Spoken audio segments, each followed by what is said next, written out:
Hey there, global citizens. Welcome back to the Global Talks, your podcast dedicated to uncovering the joys and challenges of global citizens. So, you were thinking about moving to Portugal from the UK or the US. Firstly, let me congratulate you on this choice. It's a great place.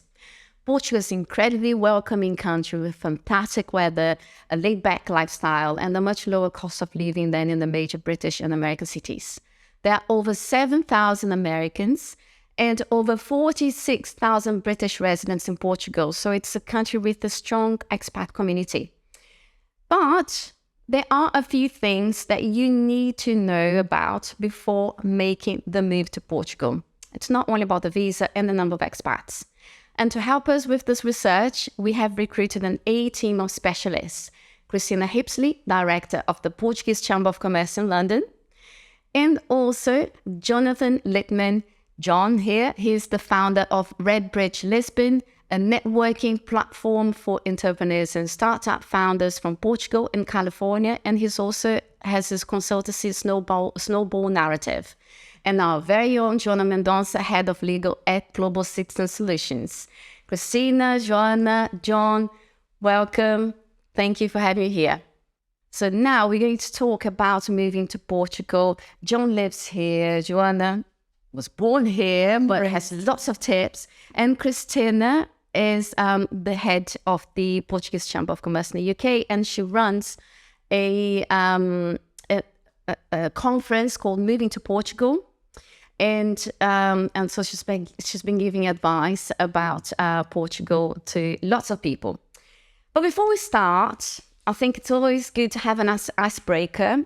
We did a bit of research, me and our production team here, who you can't see, but we'll show later the images of the team, about things that you need to know. Everyone needs to know a couple of things before moving to a new country. And we all know about pastel de nata, so let's forget about it. And so I'm going to ask you if you are aware about some knowledge that only specialists of about Portugal will know. So let me test you guys. The Barcelos rooster. Do you know about the Barcelos rooster? Ainda não. Ainda não. Okay. Of course, you've been to Nando's in the UK. It's all over Nando's. All over Nando's, but I lived, as you know, Suzanne, I lived in London. I lived in Lisbon for 10 years, and I was very lucky in that time to travel all over Portugal. The Barcelos rooster is a national emblem of Portugal. It's extraordinary. It's everywhere. Tell me, what's the story behind? Well, Barcelos is a town in the north of Portugal, but I forget the exact significance of the rooster. Actually, Joana, you're going to know this. Do you remember that? It's the story of a pilgrim that he was sentenced to death penalty by hanging. And just before he was hanged, he asked to speak with the judge again. And the judge was having a feast with his friends. And they were having a roasted rooster. And to show his innocence, he told the judge that the rooster would sing when he was to be hanged. And then when they were to hang him, they say the rooster started singing, and then the man was he was safe. It was safe, yeah. The rooster came back to life. Obviously, this is what happened. But yeah, it is that the black rooster with the dots, yeah, that one. And the hearts. Yeah, but I didn't know about it before I researched. Yeah. So now, another one. When we talk about Portugal, we always think, Porto, Lisbon, Algarve, and there is a lot more about, even in geographically speaking about Portugal. It's not only that stretch attached to of the land attached to Spain. There's also Madeira Islands. There's also Azores Islands. But I'd like to know if you heard of the Ilhas Selvagens before, Savage Islands.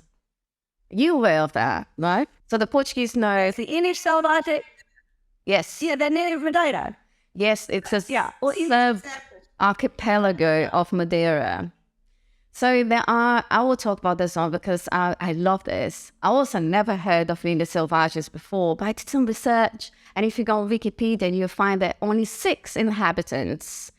2 of them are permanent rangers, and the others are scientists that go back and forth. It's not a holiday destination. It's a barren land just made of rocks. Hence the name Ilhas Selvagens. Do you have anything else to add? I actually do. I was promoting Portugal and California with a Brit last week, Bruce Hawker, and one of the attendees is from the Algarve, and Miguel Fernandes, and he will take you to an island which is supposedly uninhabited, but one man lives there, and if you bring food and wine, he will cook for you, and you can spend the day there. Well, we all know, of course you guys know, that Portugal was once an empire. And it's not a coincidence that over 270 million people in the world speak Portuguese. And so, yeah, do you want to talk about it? Do you want to add? Well, I'm one Californian that speaks Portuguese. Yeah. 271 million. And I think it's a wonderful language. I have lots of friends also who are Brazilian.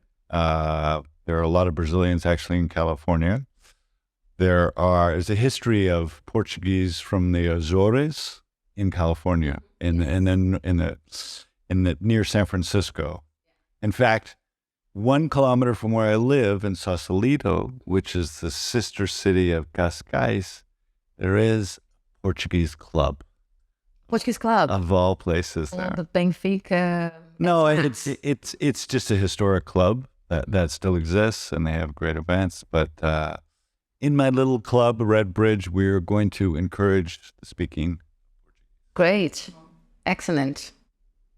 Okay, I was going to add to what Jonathan said about Portuguese spoken in the States and how widely spread the Portuguese are in North America, on the Californian coast, and also over on the East Coast around New York and Massachusetts. But as we all know, Portuguese is the most spoken language south of the equator in the world because of Brazil, because of Angola, because of Mozambique.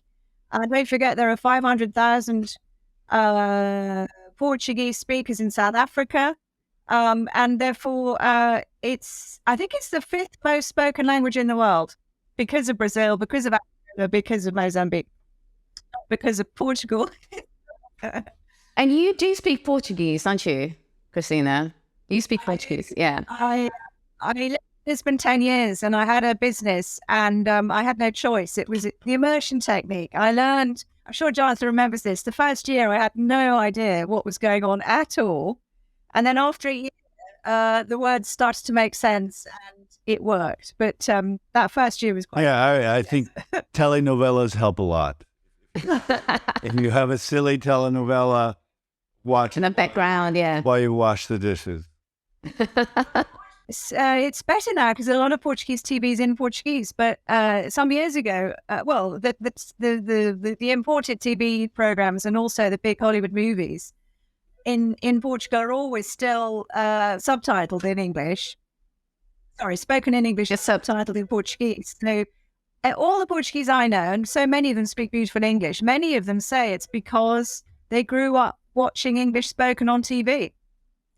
And that's an absolutely crucial part of why so many Portuguese speak such good English. Well, a tip for our listeners, on RTP, which is the national streaming, there's a telenovela se chama O Sábio, called O Sábio. It has witches, and it has 300 episodes, and it has legendas, so it has subtitles, perfect Lisboa Portuguese. Excellent. So it's like a sort of a Portuguese Harry Potter, Well, kind of they're Lord of the Rings, modern day witches. Senhor dos Anéis. Love it. Okay, so guys, we'll test your Portuguese. I mean, I don't have to test. I'm sure you guys are amazing. But it's good. So it's great seeing this beautiful language, Flor de Laço, being spoken everywhere. So the next point now is we'll go very quickly on that, but it's very important because a lot of people are researching about moving to Portugal, especially if they come from the US. They get surprised to find out that there is a public health service. And it's similar to the NHS in the UK, but not quite the same. We will touch their points later with Joana here. But yeah, it's a very good health service, and there is a public health service in Portugal. So let's jump to the next curiosity. Can I just add one thing? Of course you can. In California and America, the costs of health care are ridiculous. So this is a huge attraction for Californians. It's extremely affordable, extremely accessible, high quality. Unfortunately, we don't have that. Yeah, but we'll talk about that one later. So yeah, let's move forward because otherwise we won't be able to cover everything. So did you guys know that Portugal is the world's sixth largest consumer of fish, consuming almost 57 kilograms per capita per year. So I weigh 57 kilograms. So it's a whole shizani per year. It's a lot of fish, and but it doesn't surprise me because when you look at the Portuguese dishes and the cuisine, it's all heavily based on fish and seafood. But you know that, I think, Christina, yeah? She then? Yes. Oh, sorry. Yes, it's my favorite dish of all time, and the Portuguese traditionally have eaten a great deal of fish, originally because of cod, but then cod is now, in short supply. But the fish in Portugal is the freshest I've ever come across. I'm sure Jonathan would agree. And once you've had Portuguese fish, it's very difficult to go back. And I find that it's the first thing I want to do. Luckily, with this job, I go from the UK to Portugal several times a year. And the first thing I want to do is go and eat fresh fish on the beach. And as you know, the Portuguese have 365 different ways to cook cod, because cod being their national dish. And salt. I think they have 10,000 actually.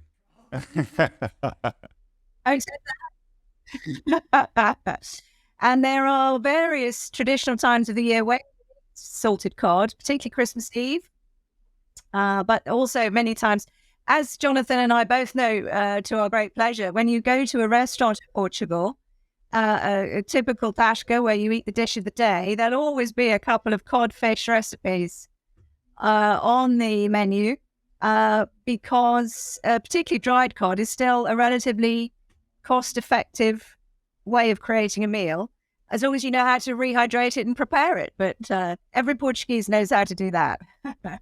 Good. So when you have that much fish, or like when you put that much effort on your plate, you also end up working with matching what you drink with the food. So the wine industry in Portugal is booming, and there's a lot of consumption of wine here. But I think let's focus on the fortified wines, because I think there's an interesting stats here that I want to share. So basically, when the British were fighting with the French in the 17th, 18th century, they had to turn to Portugal for wine. So the two British brothers came here and they decided to put brandy onto the wine to ensure the product was traveling well to the UK, and thus port was born. Around the same time, this similar thing happened in Madeira with Madeira wine, but also because of the heat. So the Madeira wine became fortified for that special reason. And these two fortified wines now make up 40% of Portugal's yearly exports. I have a point here. Do you? Go. So my father had a great law firm, actually with 300 lawyers, and for their 100th anniversary, they arranged for 100-year-old Madeira wine. Wow. For a huge celebration. Was it Madeira wine? I think I heard this story before. but I thought it was port or something. Port, it was Madeira. Okay, guys, moving on because we can talk about wine forever here. So from wine, I think I'd like to move to cork. I'll give you some nice little earner for Portugal. So we all know that Portugal produces a lot of cork, but the country accounts for over 50% of the world's cork supply.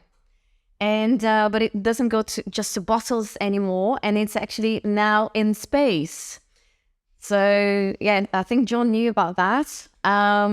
So some of the Algarve's cork is currently orbiting Mars on the European Space Agency Mars Express. Also, famous designers are now designing beautiful furniture With cork, yeah. cork, and it's fabulous for insulation and other purposes. Yeah. Yes, here in the UK, there are many producers and interior designers creating homewares, or rather, they're being imported from Portugal. There's some very clever factories in Portugal now making beautiful tableware and things like teapot made of cork because they're incredibly light, they're brilliant installation. So we're seeing a lot of homewares made of cork being exported from Portugal into the UK at the moment. And also it's used in interior design for insulation in the bathrooms or for flooring, or cork composites is a very popular item here. And I think as the consumption of cork in corks, as in the rise of screw top bottles for wine, which is sadly a growing area, the Portuguese are finding many, many different ways to compensate and use the cork in other applications, which I'd say in higher value. Also, I believe it's protected, so don't dare try to cut down a cork tree. You could go to jail. Well, it takes over 50 years, doesn't it, to create a cork field, or a cork trees are incredibly slow to grow. Cork trees take far longer than, they always say you plant a cork forest for your grandchildren and an olive grove for your children, because the cork trees take 50 years and the olive trees take 25 years to get to complete fruition. Oh, see? So it's a long-term game. Long-term game. I'm glad I've really got a very good team of knowledge people about Portugal, because, you're putting my research to shame here. So I'll just say something very obvious, because we're talking about table, yeah? So we went with wine and then cork and food. So let's talk about tea. So I'm sure you heard that the first British tea drinking queen was Portuguese, Catherine of Bragança, Catarina. It's not true actually that she brought tea to the UK, but she made it fashionable because green tea was already there in the UK in the 1600s. But there's also, I think, the circle will close here very interestingly, because then the Americans created the tea bag in the 1900s. And I was going to have a cup of tea here, but obviously not. But yeah, did you know that about the tea drinking queen from the UK being Portuguese? Yes, it's very true that Catherine of Bragança, who married Charles II here in 1665, if I'm not mistaken, she 64. tradition. It's good. 64. She brought the tradition. She popularized the tradition of drinking tea in the afternoon around 4 o'clock. That was the tradition that she created, and a whole social, cultural tradition grew up in the UK around that. But because before that, they tended to have their meal times at very, very different times. They'd have a late breakfast and then high tea around 5 o'clock. So there was no dining in the evening. Anyway, so tea gave the middle classes a chance to entertain without the expense of heavy meals. And so it became a hugely popular pastime here in the UK. And as everybody knows, the Portuguese now think the British are obsessed with tea, because all we do is want to have a cup of tea. And actually, the Portuguese these days are They're on their coffee, aren't they, Jonathan? They drink more coffee than tea, I think. They do, but I think there's great support for cha, cha verde, cha preto. And my little entrepreneurs club, which has a very large entrepreneurs sister club in San Francisco, we have afternoon tea, which is at 3 p.m. And it's a social tea to meet everyone. And I'm looking forward to making this happen here as well. Is it Portuguese tea that you serve there? Ainda não. Not yet. Soon. So, Okay. Very, very It's a very delicate green tea, and I'll be very honest with you. I'm not a big fan of green tea, so I only find I'm very particular about the ones I drink. So this Koreana with orange pico is delicious, and there's also one in Porto, I forgot the name, tea, camellia teas. They make a green tea that is lovely for kombucha as well. I think the only challenge for tea in Portugal is you're competing with great coffee. I think Portugal has fine coffee. And I think a lot of Californians are surprised at how good the coffee is. But that's good. That's I think there's a consumer market for both. Drink your coffee in the morning and tea in the afternoon. So guys, I'm really glad you're here because that shows that you guys are just the best team to talk about Portugal. You know everything. The last thing that I was going to bring to the table, the last curiosity, is not really one, but some people, when they choose Portugal to move, they choose because of the weather. But they should be aware that there are winters here too. You know, it's mild. But don't be a clown, you know, bring a coat and, you know, choose a house with a good insulation because that's very important. Suzanne, I'm so sorry. I missed the last couple of minutes of what you said. I mentioned that there's also winter here. And that people should be aware when they move to Portugal. It's definitely not, you know, the UK winter, but it can be a bit cold. But I would add, it's often sunny too. So the rain will come and the sun will come back later. Yeah. Good. Right. So now, given all this information that we shared here, I'll start with John. Why do you think people are moving to Portugal? What's bringing them to Portugal?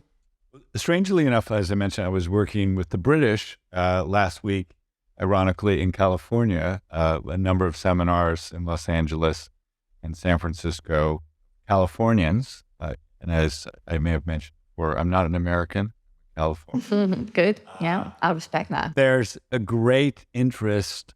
I think it's very complex. It's the culture of Portugal. It's the kindness of the Portuguese. The climate is incredibly similar to California. It's a little beautiful California. I also think the Portuguese are much more open to, you know, foreigners or immigrants. I don't like to use the word expat. I think there is a new and thriving entrepreneurial ecosystem. That's part of why our little club, Redbridge, exists. There's unicorns. A lot of San Francisco and California tech firms are opening an office here to explore Europe and Africa for business opportunities. And it's just much more practical than being in London, Paris. Definitely. It seems that it's a very fertile ground for if you want to start a company. There are many EU grants. You know, I work with the team and a lot of firms can get an EU or Portuguese grants, and you can easily get tech visas for the staff.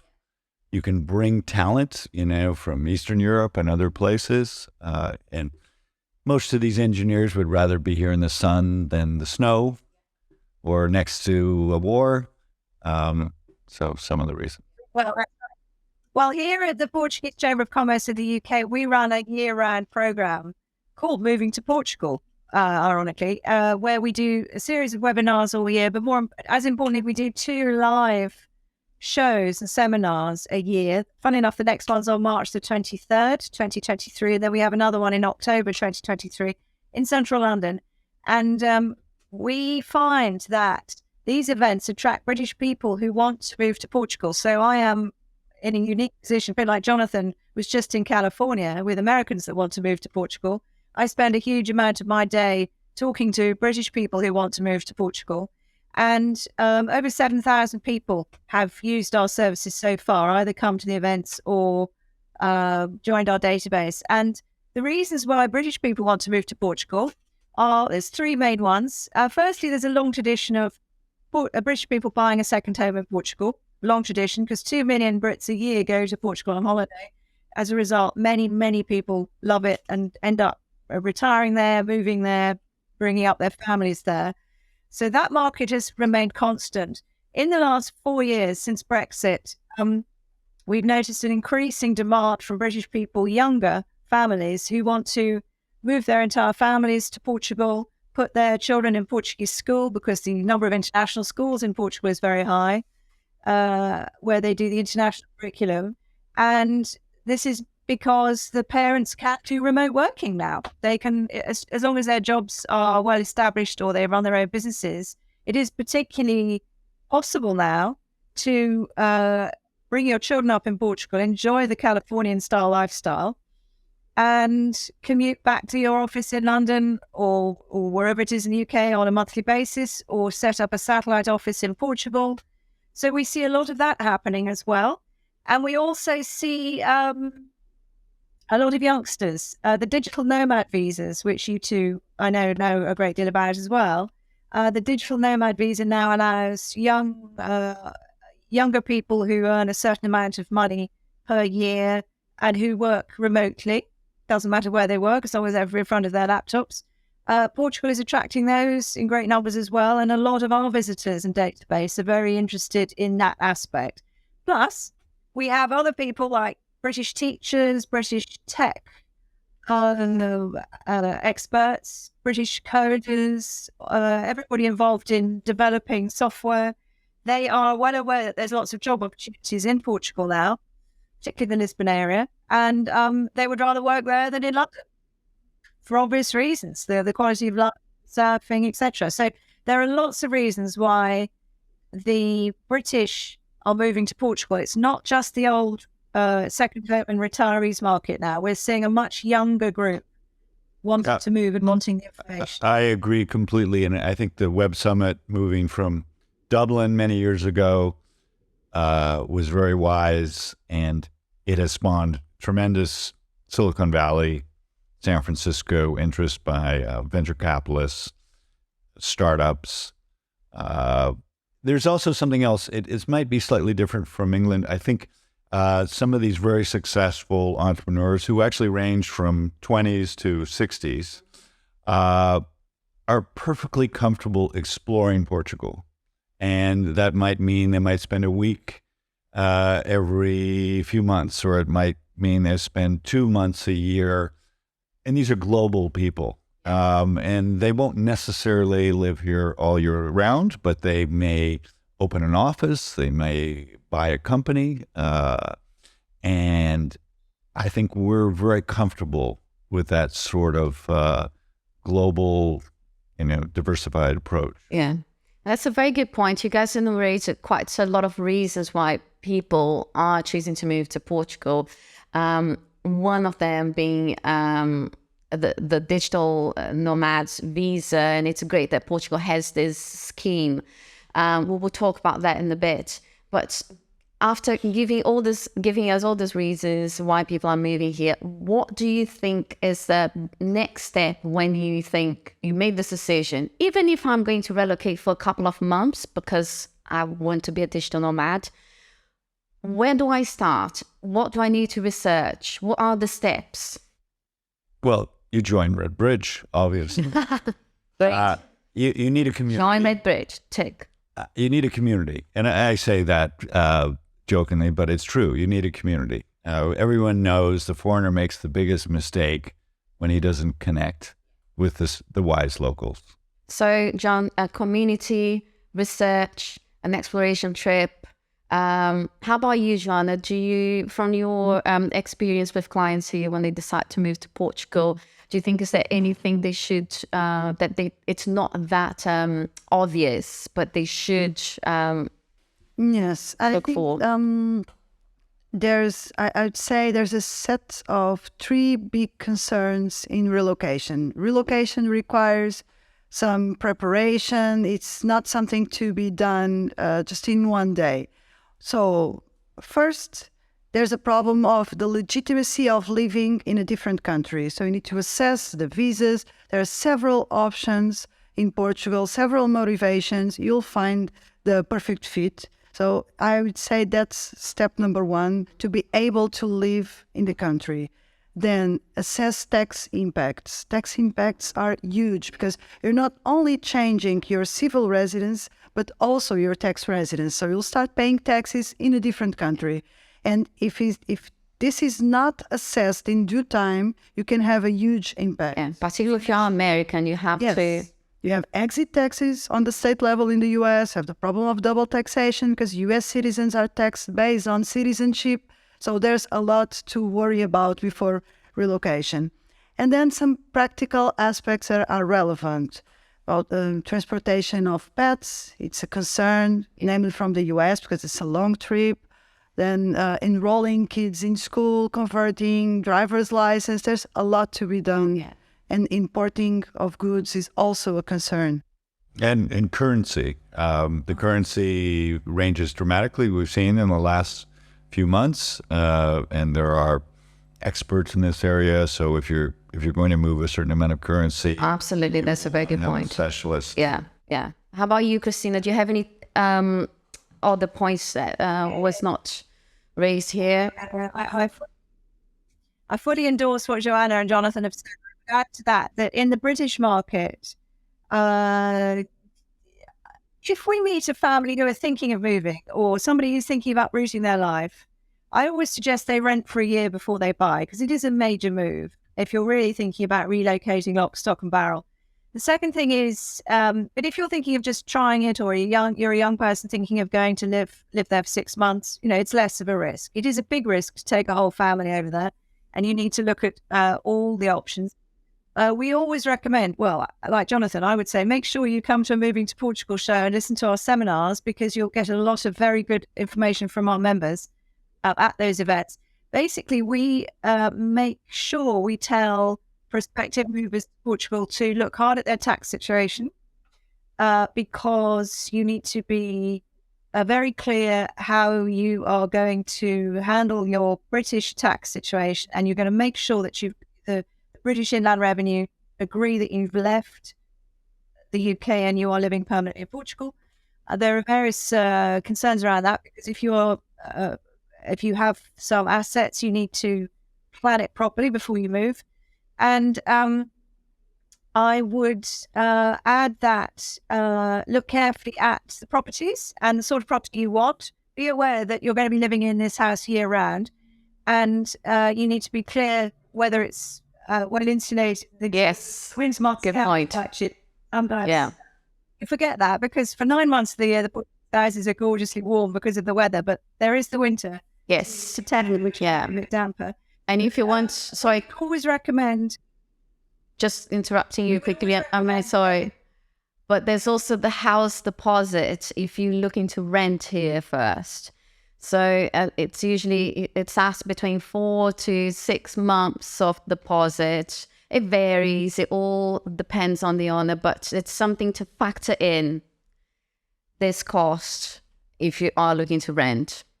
Yeah, and I'd add myself, this is a new experience for me just in the last year, and I'm prototyping Portugal, and I started with hotels and Airbnbs, and now I rent directly from a gentleman who was an Airbnb, and I'm renting his apartment this year for 4 months, and I'm arranging to rent it next year for 6 to 7 months. It helps if you speak Portuguese and you can sort of get out of the Airbnb rut. Another thing people will be surprised that's wonderful about Portugal is once you get to October through most of March, the hotels often are quite reasonable. And so it's really easy to do an exploration trip. I stayed at a 5-star hotel, in December here, and the price was just remarkably reasonable. And that's a nice way to sort of dip your toe. Yeah. Christina, sorry, I interrupted you. So you wanted to finish. Oh, I would agree entirely. I think you need to, particularly off season. So from October till end of March, you can stay in Portugal very cheaply. If you you may have some good contacts in Airbnb, but you can stay in a hotel at a very good value.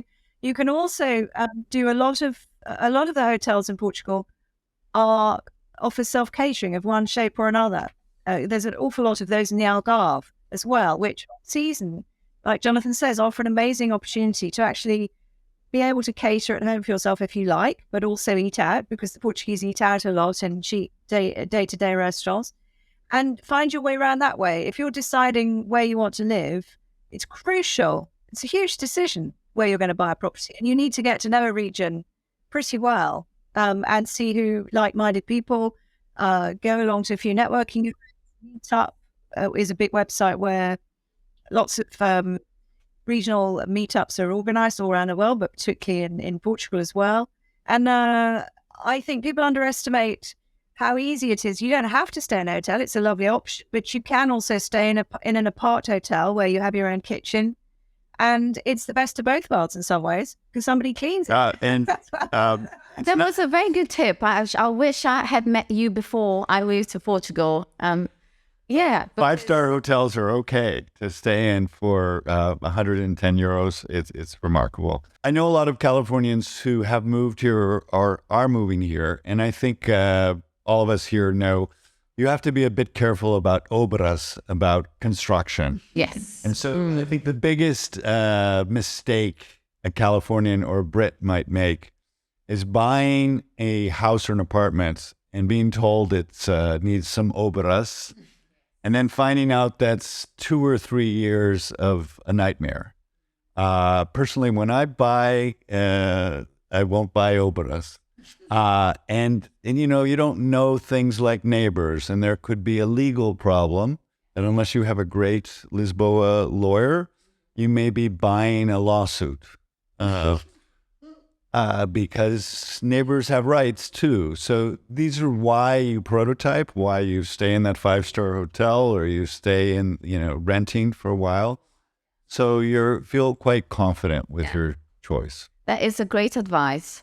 And I think, so just to summarize here, because it's important, you guys didn't give me the list of the usual, go to the embassy and see what you need in terms of visa, but also, the tax, the community is very important. An exploration trip, come first, find out what's this country all about, meet people, sign up to the Moving to Portugal on the 23rd of March, sign up to Redbridge, talk to people, most importantly. I'd say also Facebook groups if you're on Facebook. I would underline something you said, which I think, unfortunately, sometimes we overlook, like comunidad, your community. So I'm not going to announce my community because I don't want too many people to move there. But I have my community, and my community are my friends and the lovely markets I go to where I have friends, and the coffee shop and everything. And until you do that research, you won't know the community. And I think you should pick your house or apartment as much on community, the human aspect, as the view or the supposed value of the property. Yeah, I agree with you. Very important.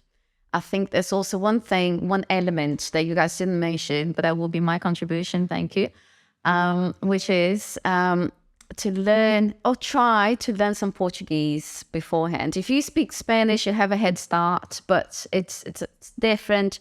And once you learn the language, you're able to communicate with locals in a very different way. You're able to bond and make long-lasting relationships, which is really important when you move into a new country. I agree completely. And the only problem I have sometimes is now I speak pretty good Portuguese, and I have to pretend I don't speak English because everyone wants to speak English. Yeah. Yeah, because that's the point here in Portugal. We speak English really well. And it's due to the schooling system. The kids, they learn here very young. My daughter's 6.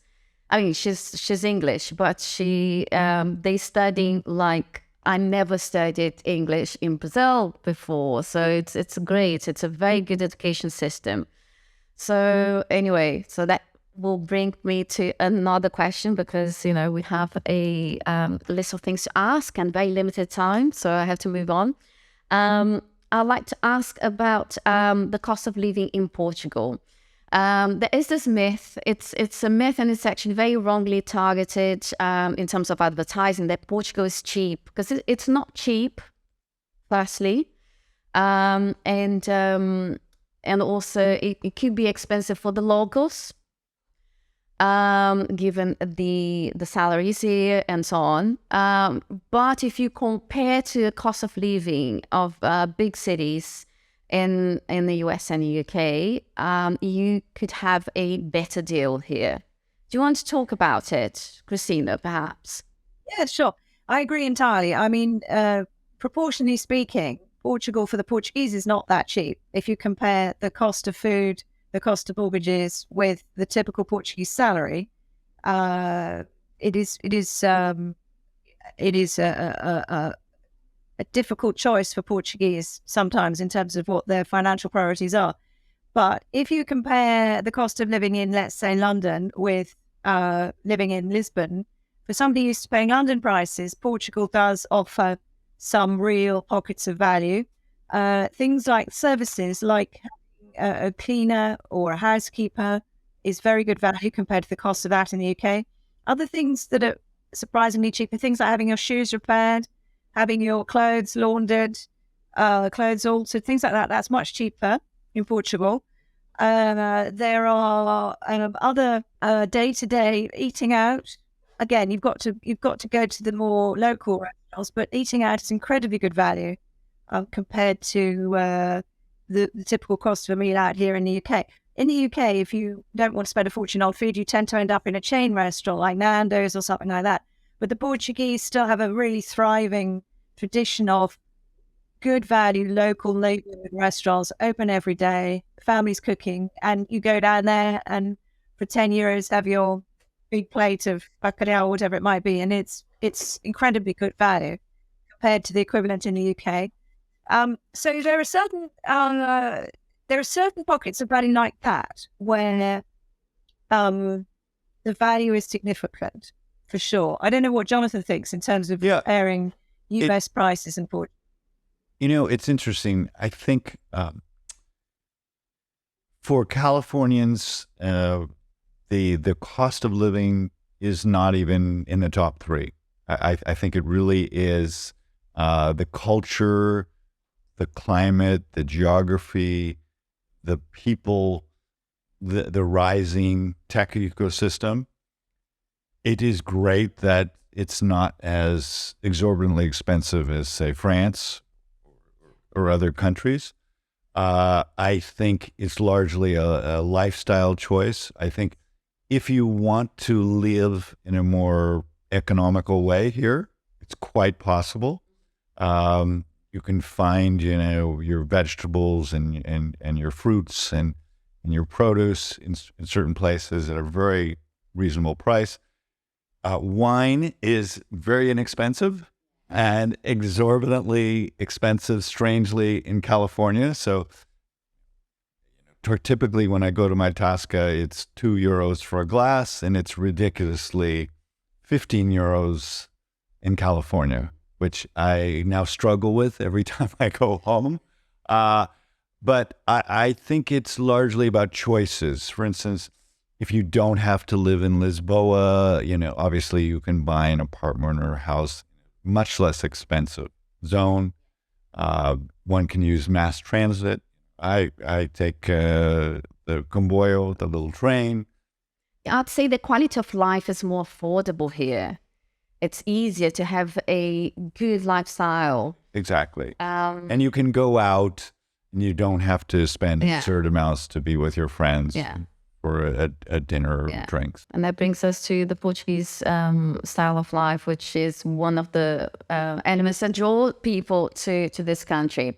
But still on the cost of living, which I think it's important. And I said that in the beginning, but I want to mention again, when you are factoring, costs that goes monthly, as a family, I don't know, schools and transports and everything, the health is a very important one. So there is a public health service here. And Joana, can you explain how it works? Because I think it's important for our viewers to understand, what is the SNS and what is subsidized and what's not.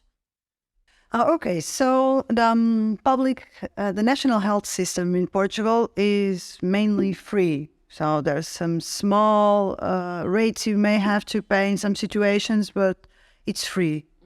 So anyone living here, even someone that doesn't have the permit granted yet, it's possible to enroll in the SNS. And even if you don't have anything, the SNS will take care of you. Worst case scenario, they will send the bill to your country in the end. So if you need medical attention in Portugal, you can go to the public hospital. I would say that the public health culture in Portugal, for Portuguese people, is we use private suppliers in health because it's easy for monitoring and the day-to-day routine. It's easier to book with the doctor from the private system, and it's not that it's affordable to have private health insurance in Portugal. So this is why most families use private health insurance on the day-to-day basis. But whenever we have something that's serious, a real concern, everyone goes to the public hospital because they generate a lot of trust in their abilities. They are very good. Actually, José, I think you've met one of my colleagues, Nathan Hadlock, and he and his wife, they had their first baby here, right nearby, when the cost was virtually zero. And this would have been extremely expensive in the U.S. And I know my Portuguese partner, Hugo, they had some special, huge, almost an apartment at the hotel.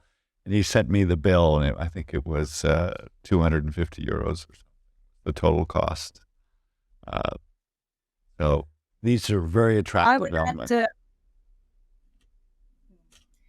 I would add to that, Giselle, that as backup, what a lot of our British movers do is they take out private health insurance in Portugal, which is interesting because there are several chains of private hospitals in Portugal, HPA and a couple of others. And what they do is sell very good value insurance, effectively, medical insurance, which ensures you can be treated in their hospitals. So it's slightly different from but it's a very popular option because it's very cost effective per month. But as Joana and Jonathan were saying, the Portuguese medical system is more or less free at the point of contact. You do have to pay for certain things, small charges for prescriptions and for appointments and things. But the big stuff, as they're saying, is all handled by the Portuguese medical system, giving birth, operations, etc. But for those people who want backup and the security of a private hospital chain behind them, you can easily insure yourselves in that way as well in Portugal. It's a thing that many British movers do. I do it myself. I have a basic health insurance that covers just, the day-to-day when you need to see a dermatologist. And if I go for a general practitioner, it would take ages. And then you pay 15 euros per consultation. And then a hospital for something urgent, which happened actually in the past with my knee. Had the meniscus tear. I ended up in the A&E here, the emergency services, and it was great. In the end, I had to pay, and I only paid 12 euros. That's annoying saying that. That's 2 coffees and It's kind of maybe one. If you want it with a matcha. So one other point people forget is dentists are very good value in Portugal. Oh, good point. Yeah, We have some members of our chamber, particularly the Algarve. There's a couple of dental practices in the Algarve who specialise in working for foreigners, as in doing full dental reconstructions, etc., at all of the highest possible European standards, but at a fraction of what cosmetic dentistry costs in the UK. Because here in the UK, the National Health dentists, the system is under enormous pressure. There aren't enough dentists who will operate under the National Health now, and it's a great source of problems. But in Portugal, you can, for a very reasonable fee, access very good quality dentistry. Yeah, that's a good point, because those are all costs that you need to put in your Excel sheets when you're preparing your move. And it's not only for the perspective of family. It could be just yourself, for the young, digital nomads, you could have a surfing accident. Yeah, that's it. Good. So then I think we covered a lot, but I'd like to ask about the education system in Portugal. Joana, are you able to tell us a bit about how the schools work here, public and private? Yeah, it's more or less the same ideas in health. We have public schools, a huge network, and private schools. Public schools are very good, as Gisani was saying. They teach English. There is a huge variety of... I understood this lately because of our contact with Brazilians, that sometimes gymnastics is not something that is done in schools worldwide. And in Portugal, it's part of the curricula since ever. So I think it's a very good curricula. And now we are watching a huge boom of international schools, not only in Lisbon, but across the country. Yeah, Madeira, Azores. Yes, and it's amazing because I think international schools are a great option in Portugal. And I would just add, I think I know from my club, Redbridge, that a huge number of Californians and Americans move here because they feel it's a beautiful place to bring up a family. And it's great to bring up a family because of the quality of the schools, because of things like, I know so many people who their youngsters, are part of a surfing camp and part of the community. It's very much this group of, say, 30 to 45 or so. It's a big shift. We are amazed, watching here in the UK and visiting Portugal regularly, I'm amazed at the fast growth of international schools in Portugal. One of our chamber members, Globe Educate, owns 4 international schools in Portugal alone, out of a network of 38 around the world. And that's just one operator. There are dozens of other international schools in Portugal, and they're growing more all the time. I mean, there's a huge campus about to open in Cascavelos, I think. It's really an extraordinary growth area, plus the growth of the international students in Portugal, because many of Portugal's business schools, 2 or 3 of Portugal's business schools, are highly ranked in the Financial Times Business School Index, which is used as a international reference really for people looking at secondary education and business education, business degrees. And so I think Portugal's image as a European destination for education is far higher than you would expect. And the ranking of Portugal for generating top quality engineers is extremely high. Yes, that's true. I read it. Yeah, which is a major attraction for Silicon Valley companies and startups. I'm glad that you brought up that point, because that's basically my last question. But before I ask the last question, I just wanted to say that we have an international school guide that we put together, basically answering the demands of our clients. We had clients coming here and they wanted to have a list of schools. And then we had a list with 5 and then 10 and then 20. And then suddenly we were like, okay, let's do a proper guide. So put it together and we have it printed, but it's also available online on our website. Free. Just go research. You will find every information that you need about the international schools in Portugal. So now, because we have to finish, unfortunately, this could we could do a series on, you know, moving to Portugal, 1, visas, 1, community. 2, community. But now I want to touch briefly about work opportunities here. Some people, they're moving because they have some capital that they could do and live for a while without working, but some, they need to work, or they have an idea to open a company. And I'd like to hear from you guys, how's the scenario here in terms of work opportunities? John, do you want to talk about it? Californians will prototype. So we're very, we don't have this fear of risk. So most Californians will be able to do some digital nomading, where they may work with a very reputable company, and they're allowed for a period of time, as much as, a month or 2 months, to explore. The visas, without even getting a new visa, it's 90 days out of 180. So most will research.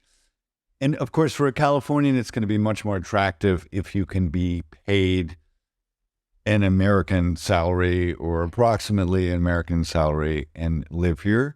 However, I'm increasingly finding some people who have done quite well and are fine with finding a local position, and they may still have, let's say, some consulting back to the US, so they can bridge the difference in that way.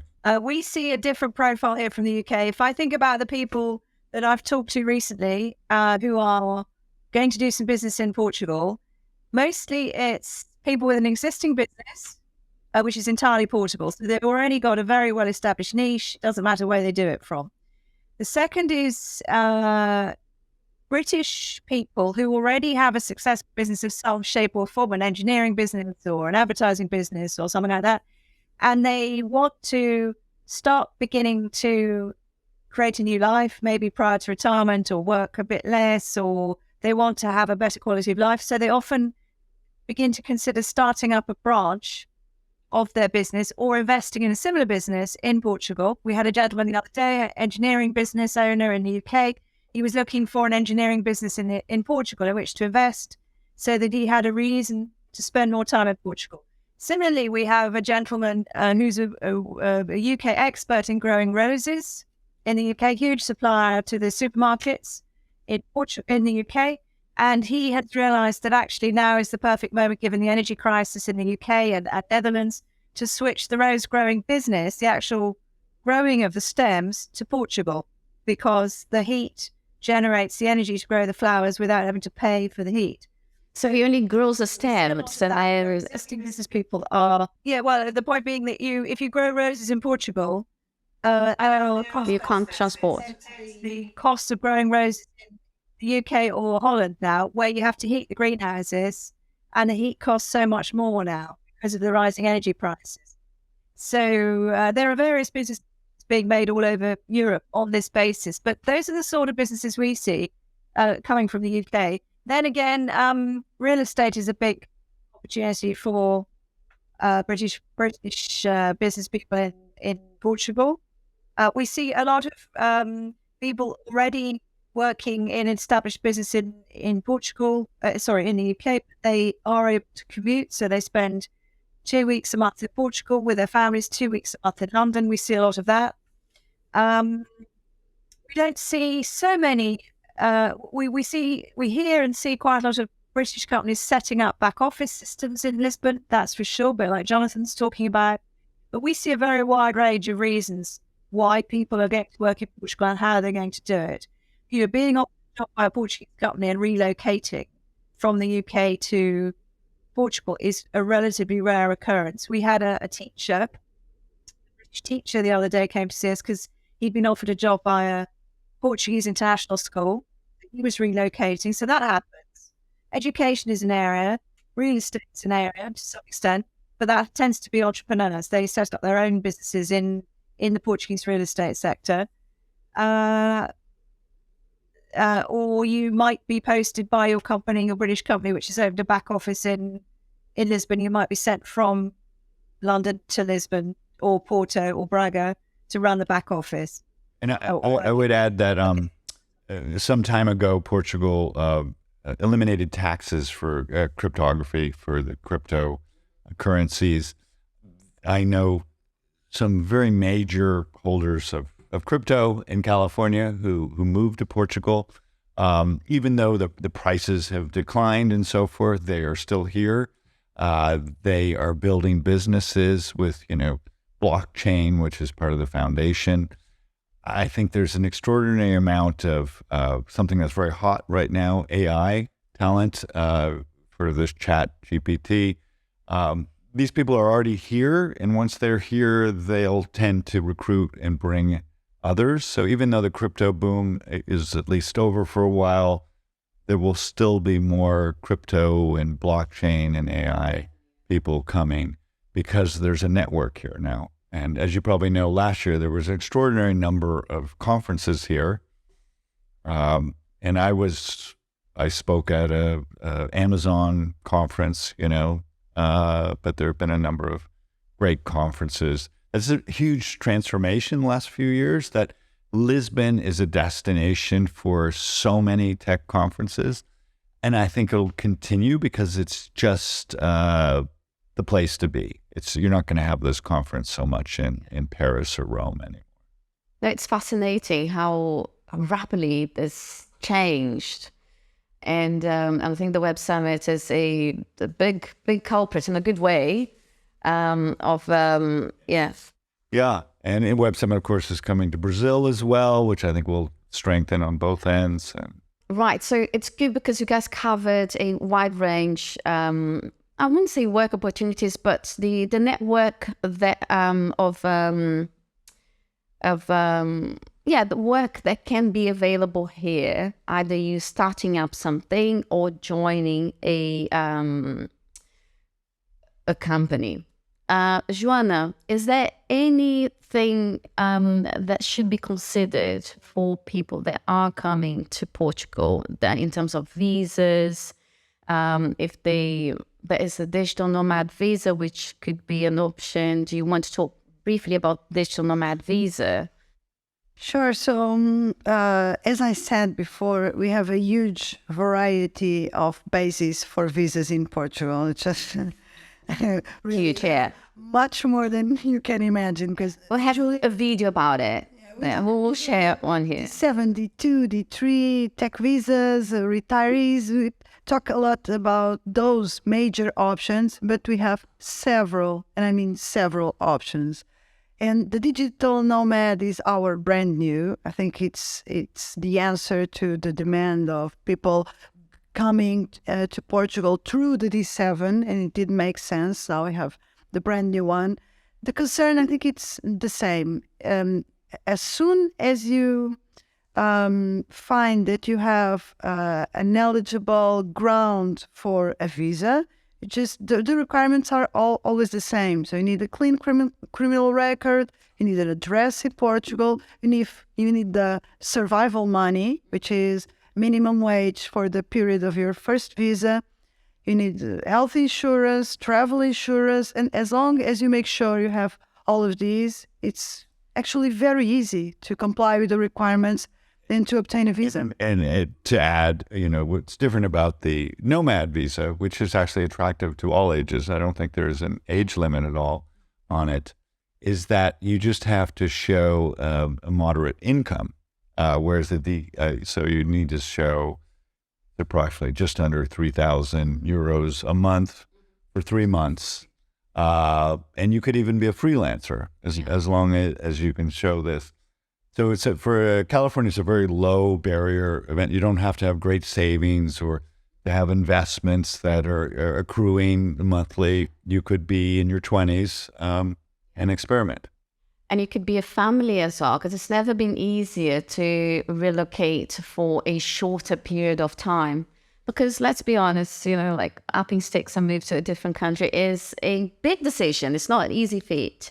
So if you're able to do it for about a year, but you still have, your kids enrolled in schools back in California or in the UK, you can test the waters, see how it goes, and then if it goes well, you can stay, which I'm sure it will, but you never know.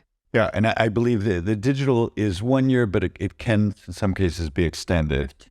Right. The short stay, which is not exactly a residence visa, and you have the residence visa. Short stay is just for someone that wants to stay here up to a year.